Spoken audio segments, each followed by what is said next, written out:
বিশ্বের প্রথম দেশ হিসেবে প্রজন্মভিত্তিক ধূমপানে নিষেধাজ্ঞা দিয়েছে মালদ্বীপ।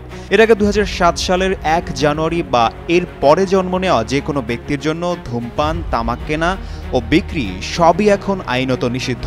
দক্ষিণ এশিয়ার দ্বীপদেশটি শনিবার এ নিষেধাজ্ঞা কার্যকর করে। দেশটির স্বাস্থ্য মন্ত্রণালয় বলেছে, এটি দেশটির জনস্বাস্থ্য রক্ষায় এবং তামাকমুক্ত নতুন প্রজন্ম গঠনে এক ঐতিহাসিক মাইলফলক। বলা হচ্ছে, এই সিদ্ধান্ত মালদ্বীপকে বিশ্বের প্রথম দেশ হিসেবে জাতীয় পর্যায়ে প্রজন্মভিত্তিক তামাক নিষেধাজ্ঞা কার্যকরের মর্যাদা দিয়েছে।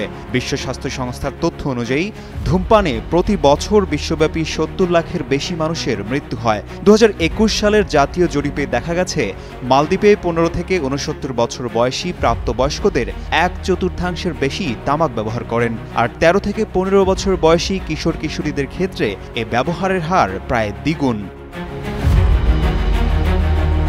তুলনামূলকভাবে যুক্তরাষ্ট্রে ২০২২ সালে প্রায় ২০% প্রাপ্তবয়স্ক তামাক ব্যবহার করতেন, আর যুক্তরাজ্যে ২০২৩ সালে এ হার ছিল প্রায় ১২%। যদিও মালদ্বীপ প্রথম দেশ হিসেবে আইনটি কার্যকর করেছে, বিশ্বের আরও কিছু জায়গায় এমন প্রস্তাব উঠেছিল, এমনকি বাস্তবায়নের খুব কাছেও গিয়েছিল।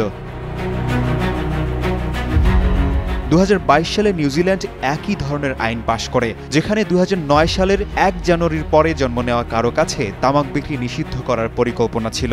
আইনটি ২০২৪ সালে কার্যকর হওয়ার কথা ছিল, তবে ১ বছর পরে নতুন সরকার আইনটি বাতিল করে দেয়। কর কমানোর জন্য তামাক কর থেকে আয় নিশ্চিত করতে চেয়েছিল সরকার।